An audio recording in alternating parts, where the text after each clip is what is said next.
Hey, welcome back to KAMMA. I'm Khalil Deal, I'm Andio. and we are KAMMA. We're back to talk about UFC Fight Night Mexico taking place in Mexico City, Mexico, and obviously the main event is going to be a good one. We're looking at Brandon Moreno versus Lonair Kavanaugh. We're going to talk about our final thoughts, predictions, and face-offs for the prelims, starting with the first fight here of David Pinas on the left, the black guy, and Wes Schultz on the right, the white guy. So, Andio, after looking at these face-offs here, what do you see here for this fight? Who you got here? Are you sticking with the same guy? Yeah, I'm going to be sticking with Penas here. Uh, for some reason, I can't really see the picture big here for me, the way you got it up there. But I remember noticing that Wes Schultz, the way he does face-offs is just to have his eyes closed, as I caught right there, because he doesn't even want to take a look at you. The pick is going to be Pinas based on his power, athleticism, explosiveness, but I am wary of the grappling game that Welsh Schultz has in his BJJ. So as always, stay tuned for the betting show. But the pick is going to be Pinas by knockout or decision. Oh man, I am really happy with these face-offs here. When I saw the look of David Pinas, this guy is a physical specimen, built amazingly strong, built, ripped, muscular. He's also a little bit taller than Wes Schultz, even, or if not the same height, pretty much almost the same height. I like that he's like, not shorter than him at least. Way better shape than Wes Schultz. You look on the right here, Wes Schultz looks like an average shape guy, not very built, not very muscular. He just looks like a decent shape guy, fairly slim, but there's no muscles to him, nothing impressive. But yeah, David Pinas looking amazing. And yeah, I just think he's going to come out here and finish Wes Schultz by knockout or submission. Also, it was I forgot to mention that Damian Pinas, in one of his fights, he actually got a Darce choke submission. So that tells me that he can also get submissions and that he also knows what he's doing on the ground there to be able to get a Darce choke. So it's not going to be one-sided with Wes Schultz taking him down and grappling and It was and Darth Damian not standing. It was standing, So standing. whatever. Even if it was a standing Darce choke, it still shows that he's able to get submissions and knows what he's doing. So I'm happy about that. I'm sticking with Damian Pinas to win this one by knockout or submission. All right, so we're still in agreement with the first fight of the prelims. Let's move to the next fight here. We got the late. It's Eric Silva against Francis Marshall. Yeah, man, this one here, I'm going with Francis Marshall. He looks amazing. Again, this guy looks physically in great shape, ripped, muscular, and built compared to Eric Silva, who also, in decent shape, but doesn't look that built or that great there. But he's in decent shape. I like that Francis Marshall's a little bit taller, and yeah, I think Francis Marshall is going to run through Eric Silva here and get the win. I think he wins by submission or decision, Francis Marshall. How about you, NDO? Yeah, I'm taking Francis Marshall coming into this one looking very good here. I just don't have faith in Eric Silva at his age, especially in this weight division after 3 years off, man. It's just too long, and I think Marshall's better overall as it is. So I'm gonna call Marshall. I'm always afraid with these fights to call a finish, so I'm gonna say decision or knockout though for Marshall. All right, man, we're in agreement with the second fight of the prelims. All right, let's get to the next fight here. This one's the ladies going at it here. So this is a newly added fight here with Ernesta Caracate against Regina Tarin. Now, what happened was it was originally supposed to be against Sofia Montenegro, and Montenegro got scared and withdrew, NDO. So in this one now, who you got? I'm going to be taking Caricati in this one. I was going to pick Montenegro. As it turns out, what's her name? Tilana? This one here, her name is Karen. Regina Tarin. Yeah, so Terrin here, as it turns out, is a smaller dog than Montenegro was, but I'm still switching my pick in that sense. I'm taking Caricani to beat her. Super short notice, and also because I believe she was practicing a lot recently on pulling those punches and getting that into her natural flow rather than trying to actually hurt someone in her punches because she's a recent, I guess, failee of WWE to be a professional wrestler. So maybe it's too quick after that to be jumping into real competition. We'll see. But I'm liking the volume of Karikate. I'm liking that she's had time to prepare, although it is a different opponent. And I got her to win by decision here. Yeah, man. So Regina Tarin is, she's a girl coming out of Mexico, and she trains in Mexico. She was actually supposed to fight in a Muay Thai fight, and then they called her up and asked her if she wanted to fight in this fight. She's definitely jumped to the occasion and said yes to fighting Karikate here. And Regina Tarin's fighting style, she's a multi-level kickboxer. She's got good kickboxing that includes both inside and outside leg attacks, as well as rear roundhouse kicks. She's also skilled in boxing. She uses a solid 1-2 combination and applies strong head pressure.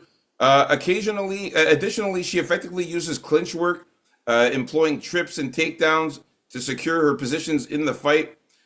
She's got a couple of rear naked choke submissions, but she hasn't faced any tough competition. Ernesta Caricate has fought obviously the better competition. Just recently beating Nicole Cagliari, beating Carly Judice in the Dana White's Contender Series, facing Diona Barbosa. She's faced obviously the better competition. I looked at some of the fights for Regina Tarin in her past, and it was against really low level fighters, really shit fighters, and she was getting subs and knockouts on those fighters. So this is a huge step up in competition on one day's notice for Regina Tarin. I gotta go with Caricate here, and I'm going Ernesta Caricate to win by knockout or decision for sure in this one. All right, so me and Andy O in agreement with this fight. Let's get to the next one. All right, we got the long name there. Douglas Silva de Andrade against Javier Reyes. Javier Reyes. This one's awesome, man, because look at the size difference here, man. In these two here. He tried to walk in with that tall man routine, looking down at him there. So who you got in this one, Andy O? This one I'm gonna take De Andrade here to humble this Reyes. You're still taking De Andrade after the size difference. Every favorite's not going to win this card. It's unfortunate we lost to Montenegro, and I feel this is a good matchup for De Andrade. I'm not really impressed with this Reyes guy. How come he didn't come into the UFC like 10 years ago if he was so good? Also, if he can't get the takedowns going, De Andrade is hard to put down. Andrade always in great shape, always packs a powerful punch. Yeah, he slows down a bit towards getting towards the end there, but he can knock you out at any time still. Don't expect anything fancy out of him, but he's going to come to try and tear this guy's head off, and that's what I'm going to be picking here. Give me De Andrade by knockout or decision. It was hilarious that Topology had these guys being the same height at 5'7", 5'7" each. Super hilarious. You can clearly see here Reyes is the huge, way taller guy. He's actually 5'10", and De Andrade is 5'7". So it's a 3-inch or 4-inch height advantage in my eyes here. Obviously, that's pretty more accurate. Of course, Douglas Silva de Andrade in phenomenal shape. As you can see here, he's ripped and built and muscular, as he always is. Um, a little smaller than he used to be. I guess he's not on the same juice, and he's also getting older there at 40 years old now. So not the same, buff uh, Douglas Silva de Andrade we're used to seeing. Reyes, however, the bigger guy. You can see that his shoulders and chest is bigger. He's larger. He's muscular. He's built. He's taller. Way bigger than the Andrade. And I really think he's going to come in here and get the job done, man. So give me Reyes to win this one. I think Javier Reyes it beats him up in this one, and yeah, I'm going to say he wins by knockout or submission. I think he can finish Douglas Silva de Andrade there. So yeah, I like Reyes in this one. Looks very impressive in size here, and his last two wins came by finish too for Reyes. So yeah, give me Reyes by finish. All right, so moving on up. Me and Andio disagreeing on this one. Let's move on up to the next fight. We got, we got Christian Quinones against Chris Motino. So for this one here, man, I gotta stick with Christian Quinones here. He's the taller guy. He looks in good shape there. Both of these guys aren't like, in phenomenal shape or anything like that. I mean, Chris Motino also in decent shape, a little skinny there. Motino maybe is a little bit more muscular. He is taller. But yeah, I'm going to stick with Quinones to get the win here. Not much science into it here. Give me Quinones to win by finish. I think these guys are going to come out here and try to destroy each other. I really don't think this fight goes to decision. So give me Christian Quinones by knockout or submission. Yeah, these guys aren't that good. I look for ways of fading Canonis every time I see his name immediately. This time, though, it happens to be Matino. These guys can try to finish each other all they want. Quinones, he's not durable to begin with. Maybe that does happen. You're making me think about it a little harder now, but Quinones does have skills. Also, he's coming in with a 2-year layoff. I don't know how long it's been since Matino fought. I don't even think it really matters one way or the other. He doesn't have any skills that stick out. Even if it's his toughness, like we were talking about in the previous show. How tough can you be if you got finished 7 times already in the amount of fights you have? Does that mean you should have been finished a lot sooner in all of those fights, right? I don't know, man. But yeah, the pick is going to be Canones. How? By not by knockout. I say by late knockout or sub. All right, so we're both agreeing that Quinones gets the finish here on Chris Mutino. All right, moving on up to the next fight. We got the ladies going at it here again here with Eileen Perez against Macy Chasson. So for this one here, who you got, Andio? I was real happy to see Eileen Perez just because she has spunk. And I didn't like her too much when she first came up. I thought it was, too much overdoing it on what she does there. We all know. But yeah, she came out on fire here. These girls, went right up to each other. I don't think they like each other too much, and that's great.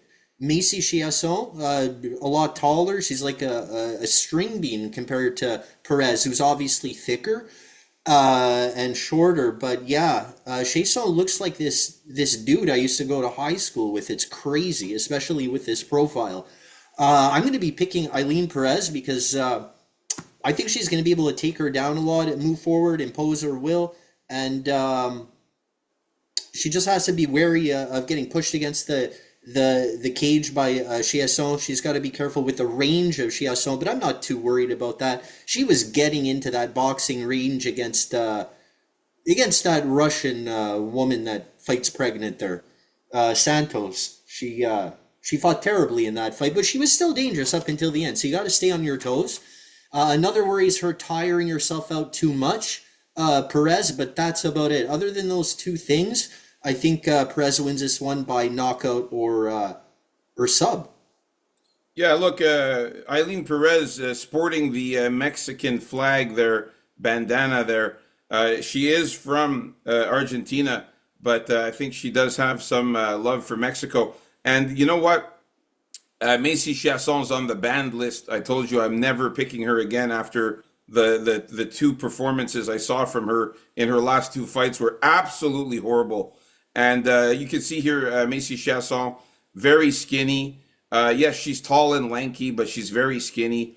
Can't get hit to the body. She hurt. She hates getting hit to the body. She gets hurt when you hit her in the body.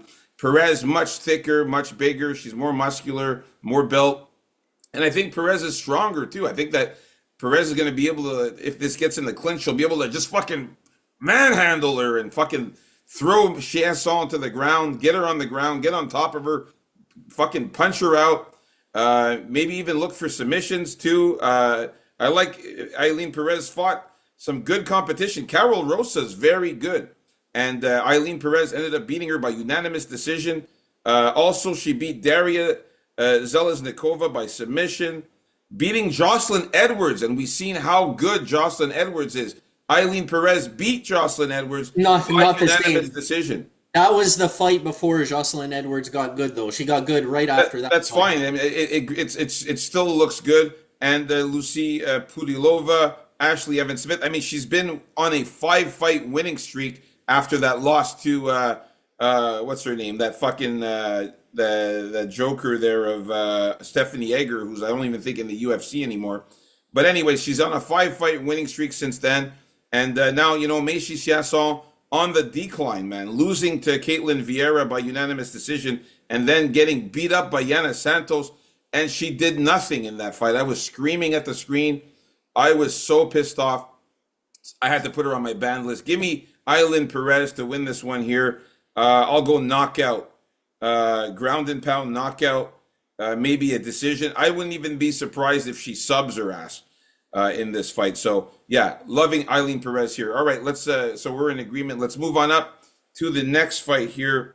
We got the main event of the prelims, guys. If you haven't already, hit that like button and subscribe. Hey, thank you guys for the new subscribers. Super happy. We got a bunch of new subscribers in one shot. We went from 127 to 132 subs. Keep it coming, guys. Like and subscribe. Smash the sub button.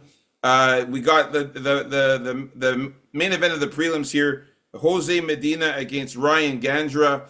Loving this one here. Gandra super tall, in better shape than Medina. Medina, he looks all right there. Tries to look like a tough guy, but he's not. But Ryan Gandra, man, looks in great shape. He's taller, he's built, he's bigger. And I see him finishing Medina. Give me Ryan Gandra, knockout or submission on Medina here. Yeah, I lost my hopes in Medina being indestructible, but this guy Gandra, I don't think he's that skilled at all. That's the only reason I'm picking him against Medina, because I've lost all hope in Medina, and Gandra has he's a strong brawler, and he's probably going to hit Medina a lot of times because Medina doesn't have any real good defense at all, and he's going to be there to get hit. Hopefully Gandra doesn't gas him out while hitting him, and to give Medina some kind of chance there. But yeah, give me Gandra by knockout or decision. So there you have it, folks. Our final prediction, thoughts, and face-offs for the prelims. Stay tuned for the main card coming up next. Like and subscribe. Peace out.